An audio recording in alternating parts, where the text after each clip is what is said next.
We're alone now. Let to do what's necessary. The giant mail-order bride said to the shy cowboy he cried that night, "We're alone now. Let's do what's necessary." Nora Brennan's voice cut through the silence of the small Montana cabin like a knife, her 6-foot frame casting shadows in the lamplight as she watched her brand-new husband, this shy cowboy she'd married just 6 hours ago, back toward the door like a trapped animal. Ethan Carver was 23 years old, heir to a sprawling ranch, but right now he looked like a terrified boy facing his execution. His hands shook, his breathing came in shallow gasps, and when Nora took one step closer, he actually flinched. "We're alone now," she repeated, gentler this time, because she could see the panic written all over his beautiful, broken face. "Your mother and uncle arrive at dawn to contest this marriage. If we don't do what's necessary tonight, if we don't consummate this union, they'll have it annulled. You'll lose everything. I'll lose everything. So we need to do what's necessary."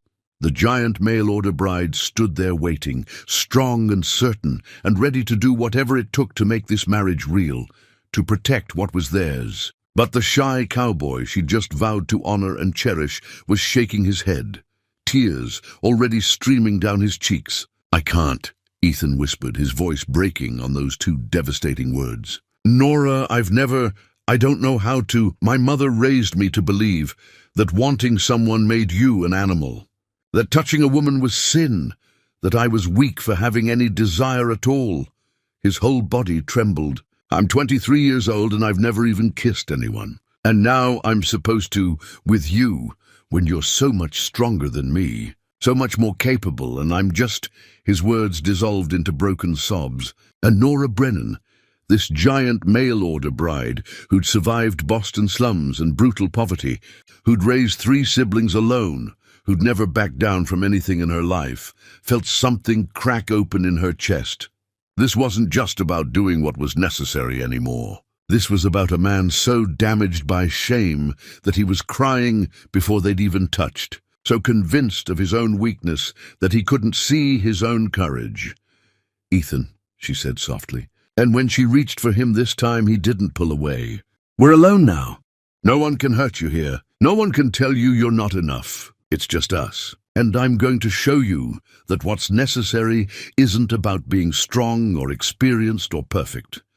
She took his trembling hands in hers. "It's about trust. It's about being brave enough to let someone see you completely.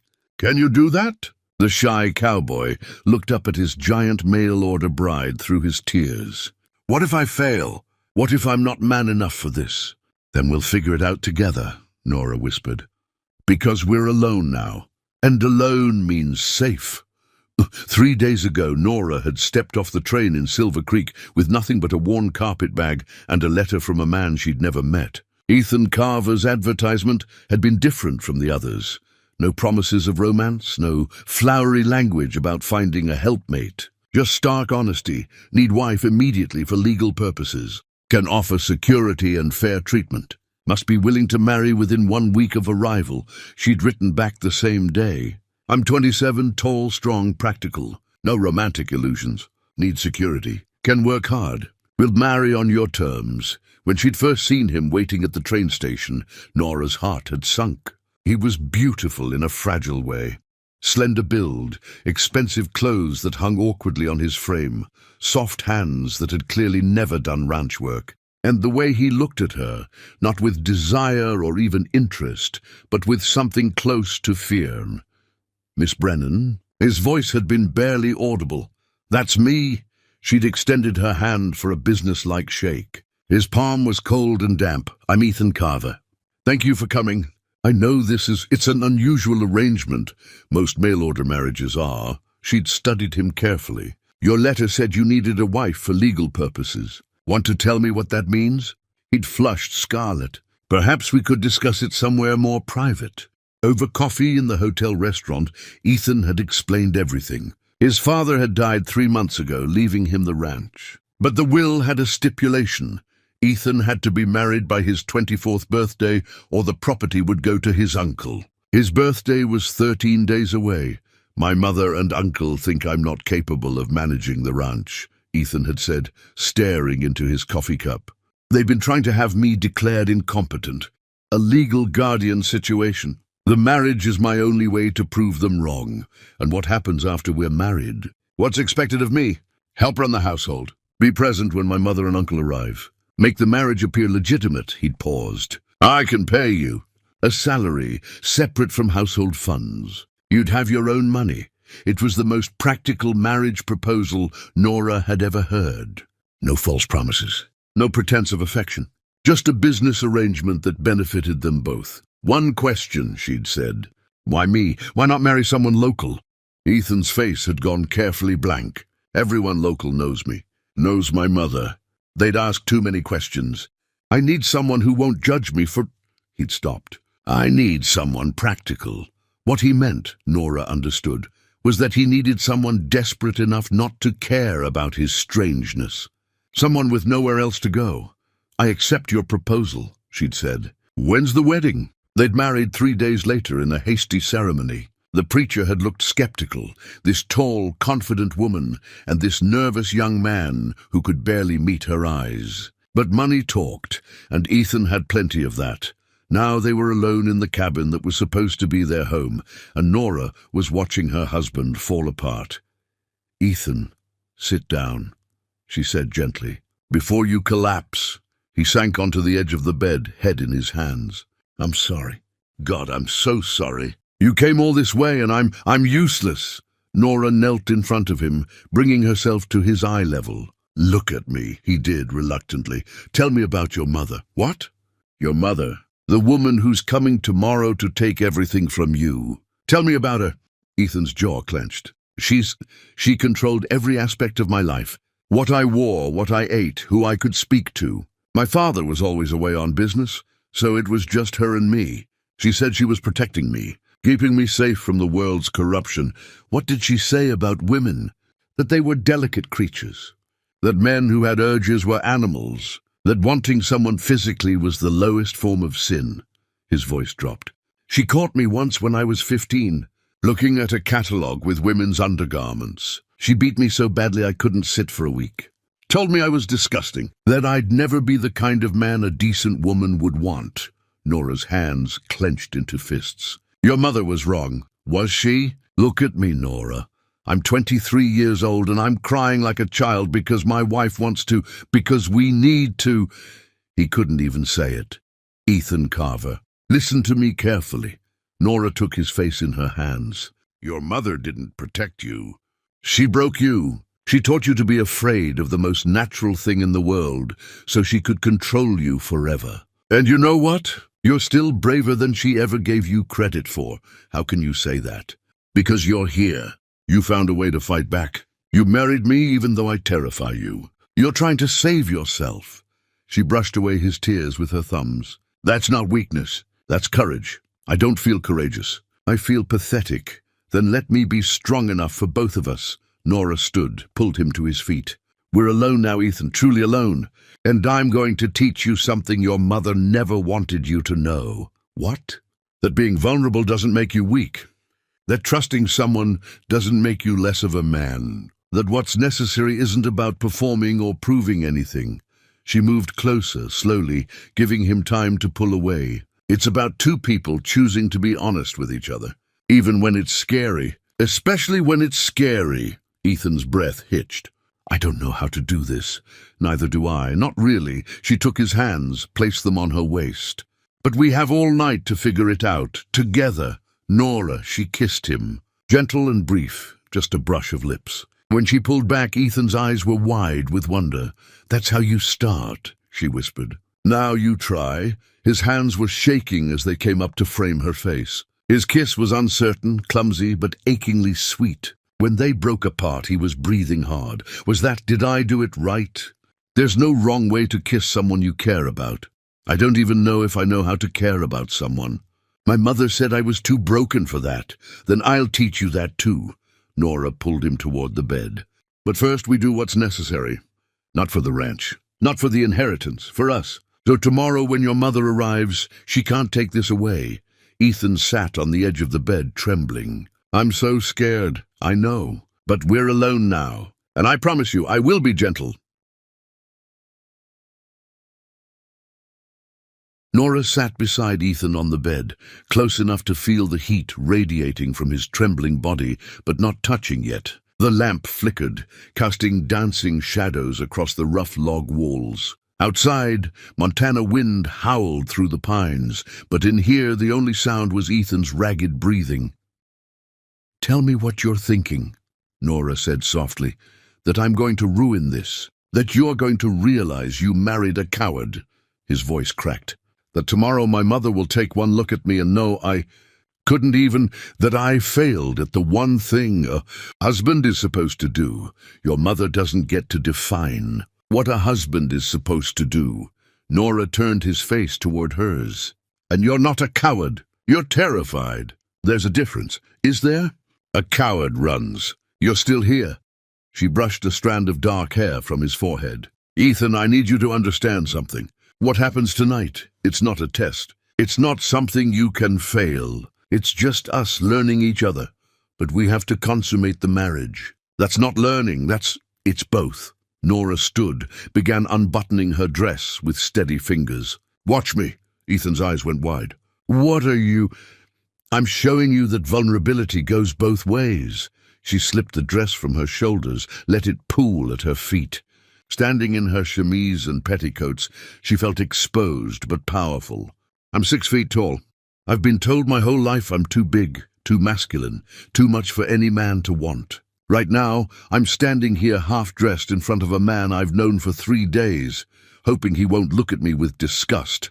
I could never—" Ethan's voice was hoarse. "Nora, you're beautiful, am I? Even though I'm taller than you, even though I'm not delicate or small, especially because of that." He stood on shaking legs, moved toward her. "You're magnificent. I've thought that since the moment I saw you at the train station. I didn't think I deserved to touch someone like you." Nora's throat tightened. "Then we're both afraid of the same thing, that we're not enough for each other, are we?" "Let's find out." She reached for his shirt buttons. "May I?" He nodded, not trusting his voice. Nora undressed him slowly, carefully, like unwrapping something precious. His shirt revealed a lean chest, pale skin that had never seen hard sun. When her fingers brushed his skin, he gasped, "Did I hurt you?" "No, no one's ever touched me like that. Like they wanted to. I want to." She said it fierce. "I want to touch you. I want to learn what makes you sigh, what makes you forget to be afraid." Her hands moved to his belt. "But only if you want this too. Not because it's necessary. Because you want it." Ethan's hands covered hers, stilling them. For a moment, Nora thought he'd pull away. Instead, he helped her finish undressing him. They stood facing each other in lamplight, vulnerable and exposed. Ethan's whole body trembled, but he didn't look away. "I want this," he whispered. "I want you. What if I don't know how to?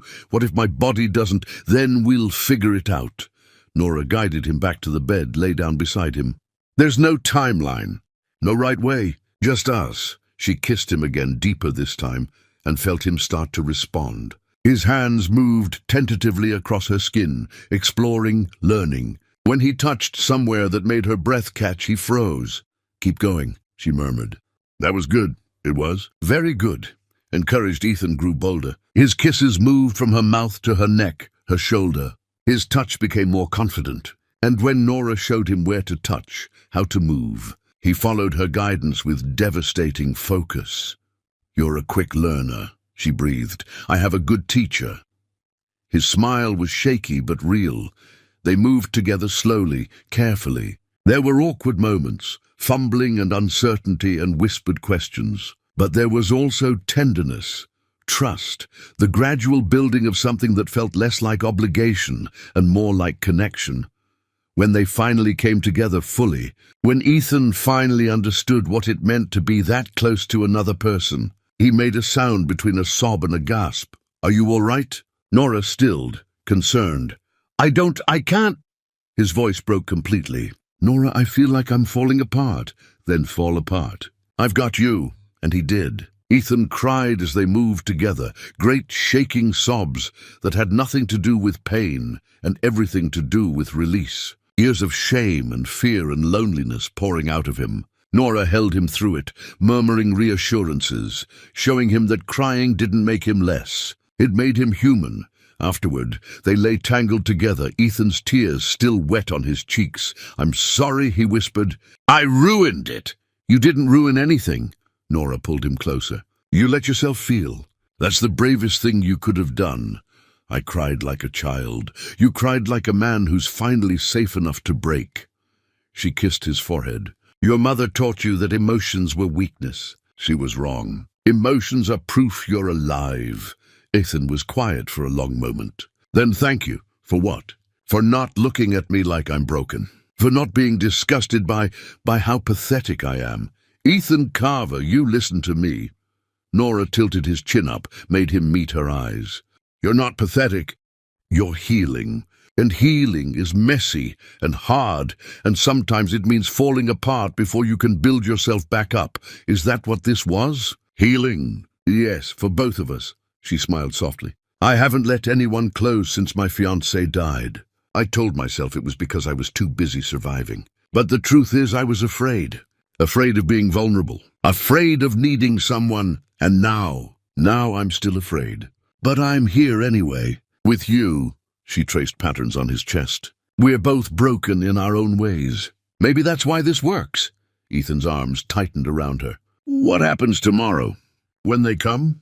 We face them together. We show them a united front. We prove the marriage is real. What if they can tell that I'm not what? Not the man your mother tried to make you?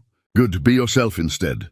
Nora's voice was fierce. "Be the man who had the courage to cry in his wife's arms. Be the man who chose trust over shame. That's the man I married. That's the man worth fighting for. I don't feel like I'm worth fighting for. Then I'll fight enough for both of us." She kissed him softly. "Get some sleep. We'll need our strength tomorrow." But neither of them slept much. They lay awake in the darkness, holding each other, and when fear crept in, as it did, over and over, they drove it back together. Just before dawn, Ethan spoke into the quiet. "Nora, I think I'm falling in love with you." Her breath caught. "That's the exhaustion talking. No, it's the truth. You're the first person who's ever made me feel like I could be enough. Exactly as I am." Nora's eyes burned with unshed tears. "Then I'm falling in love with you too.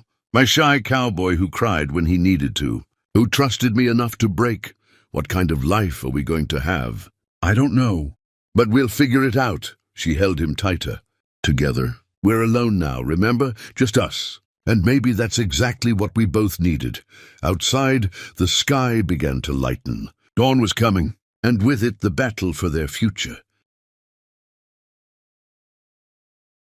The sound of horses woke them, multiple riders coming fast up the road to the cabin. Nora was out of bed instantly, pulling on her dress with practiced efficiency. Ethan sat up, face pale in the early morning light. "They're early," he whispered. "I thought we'd have until mid-morning.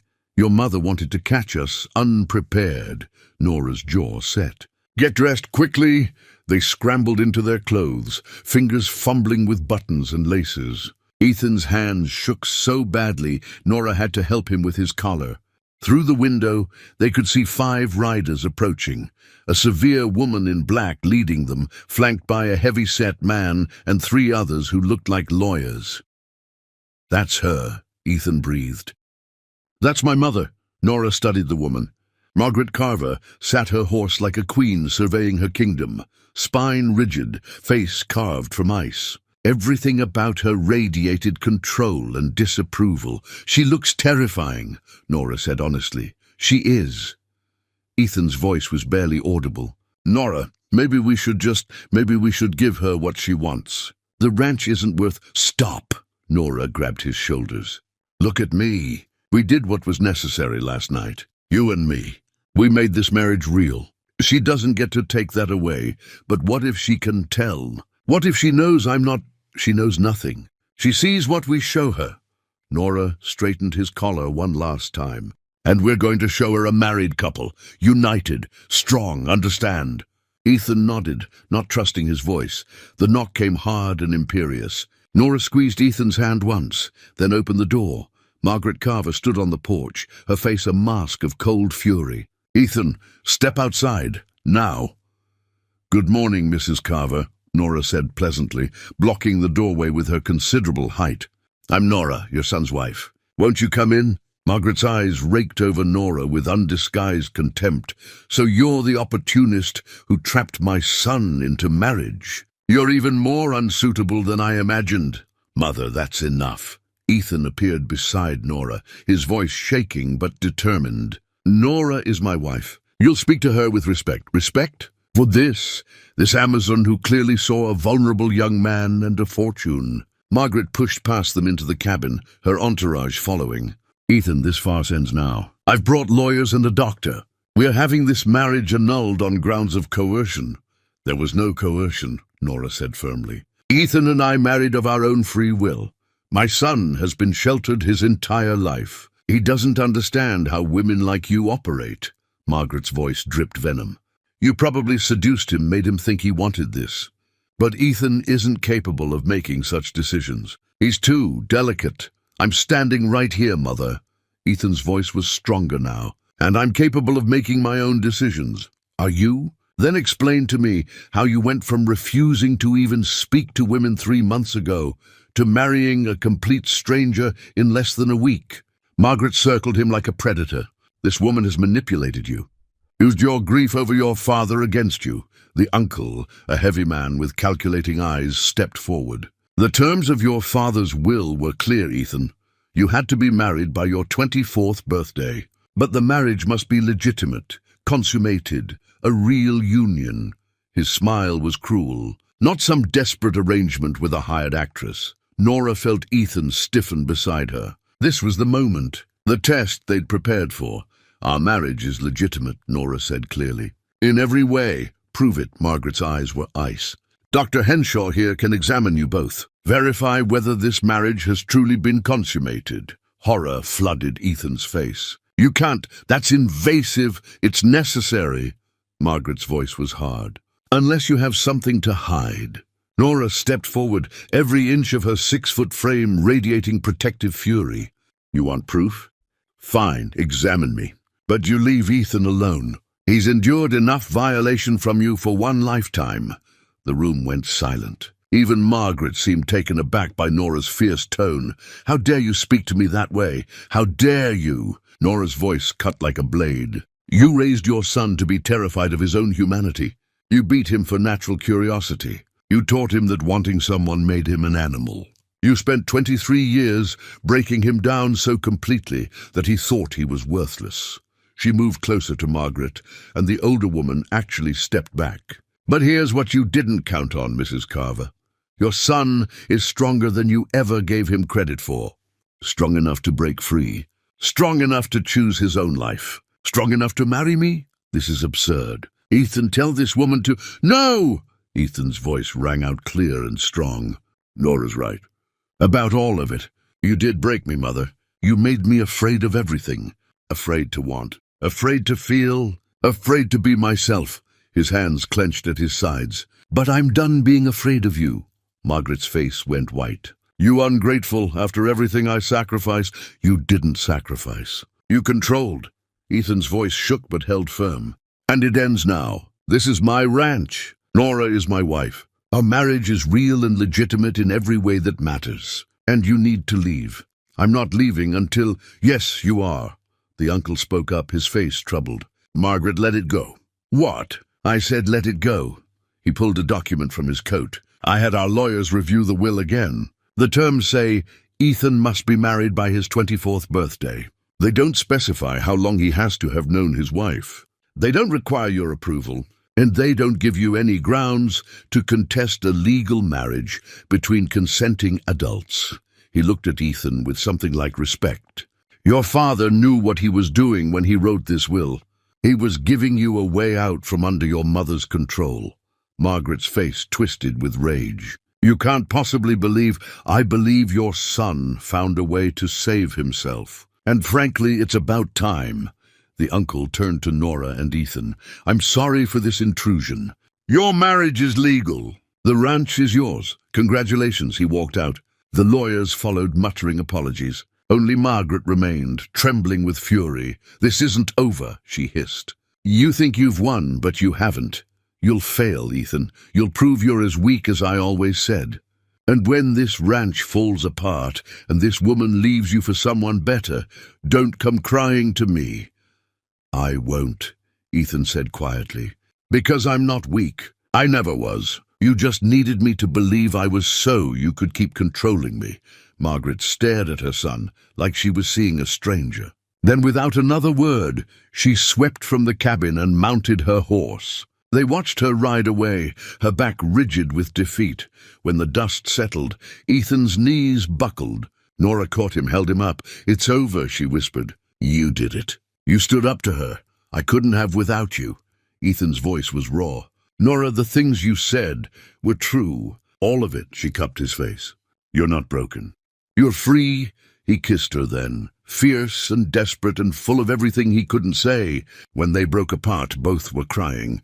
"What do we do now?" Ethan asked. "Now? We figure out how to actually run this ranch."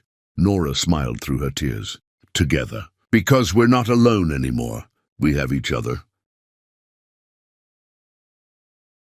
3 months later, the Montana winter had settled in, hard and unforgiving. Snow blanketed the ranch in white silence, and the work was brutal, feeding cattle in sub-zero temperatures, breaking ice on water troughs, keeping the cabin warm through endless dark nights.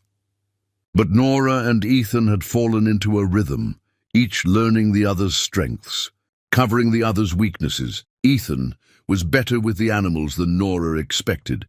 Gentle hands that could calm a spooked horse, patience that earned the cattle's trust. And Nora brought practical efficiency to everything, organizing supplies, managing accounts, making decisions quickly when needed.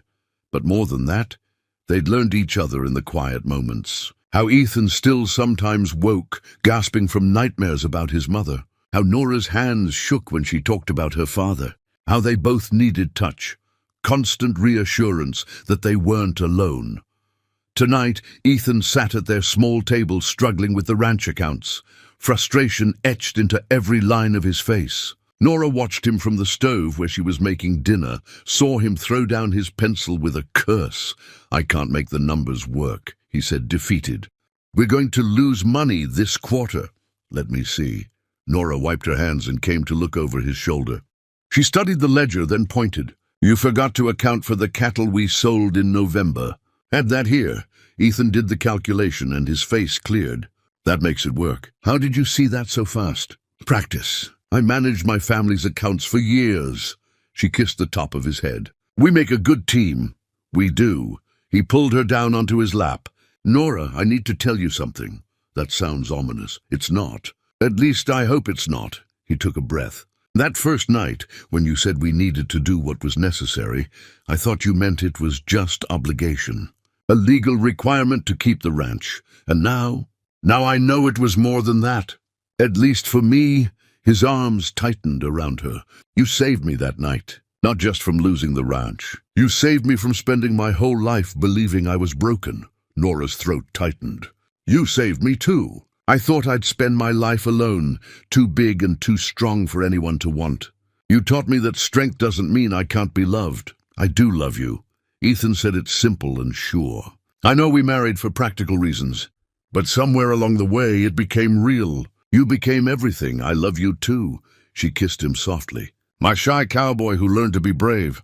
I'm still shy, I know, but you're also strong. You stood up to your mother. You're running this ranch. You're building a life on your own terms." She smiled. "That's not the boy your mother tried to keep weak. That's a man who knows his own worth. Only because you showed me." He stood, lifting her with him. "Come to bed. I want to show you something." "Oh, what's that?" "How much I've learned since our wedding night." His smile was shy but held heat. "You were a very good teacher." "I think I've mastered the curriculum." Nora laughed, the sound rich and warm in their small cabin. "Is that so? Then maybe it's time for advanced lessons." They moved to the bed, and what happened there was nothing like their first night. No tears now, just laughter and pleasure and the deep comfort of two people who knew each other completely. Ethan had learned confidence in his touch, certainty in what made Nora gasp. And Nora had learned to surrender control, to let herself be cared for instead of always being the strong one. Afterward, Wrapped in quilts and firelight, Ethan traced patterns on Nora's shoulder. Do you ever regret it? Answering my advertisement? Not once. Do you regret choosing me? Never, although I didn't really choose you. I chose the letter that seemed most honest. Most practical, he smiled. I had no idea I was choosing the woman who'd changed my entire life. We changed each other. Nora turned to face him. That first night when you cried, do you remember what I told you? That we were alone. That alone meant safe. We're still alone. Out here, miles from town, just the two of us against the winter. But it doesn't feel lonely anymore. It feels like home. It is home. Ethan kissed her forehead. Nora, I want you to know, if the ranch fails, if we lose everything, I won't regret this. Won't regret us. The ranch won't fail. We're too stubborn for that, she grinned. Besides, we've survived worse than winter. We survived your mother. Fair point. He laughed, then grew serious. I got a letter from her yesterday. Burned it without reading it. Good. You don't owe her anything, I know. But part of me still wonders if she was right. If I'll eventually prove I'm too weak for this life. Ethan Carver, look at me. Nora waited until his eyes met hers. You get up every morning in the freezing dark to feed the cattle. You work until your hands bleed. You've learned to run a ranch from nothing. And every single night, you come back to me whole and human and real. That's not weakness. That's strength. I couldn't do it without you. You could. But you don't have to. That's the point. She pulled him closer. We're partners. We do what's necessary together. And what's necessary right now is trusting that we're enough, both of us. Exactly as we are. Outside, wind howled through the pines, and snow fell thick and soft. Inside, two people who'd started as desperate strangers held each other and felt something deeper than need, stronger than obligation. Thank you, Ethan whispered against her hair. For what? For that first night. For saying we were alone. For showing me that alone with you was exactly where I needed to be. Nora's eyes burned with tears. You cried that night. Do you remember? How could I forget? I was mortified. Don't be. Those tears, they were the moment I knew we'd be okay, because you trusted me enough to break. And I realized I wanted to be the person you broke with, the person you rebuilt with. She kissed him softly. We did what was necessary that night. We made this marriage real. Everything that came after, the love, the partnership, the home we're building, that's all extra. But God, I'm grateful for it. Me too. Ethan held her tighter. My giant bride who saw past all my weakness. My shy cowboy who learned to be strong. She smiled in the darkness. We're quite a pair, aren't we? The best pair. He was quiet for a moment. Nora, if we have children someday, when we have children, I want to raise them different. I want them to know emotions are healthy. That vulnerability is strength. That being afraid doesn't make you broken. We'll teach them together, just like we've taught each other. Nora's hand found his in the darkness. We'll teach them that doing what's necessary sometimes means being brave enough to trust someone, to be alone with someone and find out you're not alone at all. They fell asleep like that, hands clasped, hearts aligned, two people who'd married for necessity and found everything they'd been searching for. And outside, the Montana winter raged on, but it couldn't touch them. Not here. Not in this small cabin where two broken people had learned to heal each other, where a giant mail-order bride and a shy cowboy had discovered that sometimes the most necessary thing in the world is finding someone to be yourself with, someone to cry with on the hard nights, someone to laugh with on the good days, someone to build a life with, one honest moment at a time. They were alone now, and alone was exactly where they belonged. We want to hear from you. Drop a comment below telling us where you're watching from. Are you in the USA, UK, Australia, or somewhere else? Hit that notification bell so you never miss our next story. What touched you most about Nora and Ethan's journey? Was it his tears, her strength, or the way they healed each other? Let us know in the comments.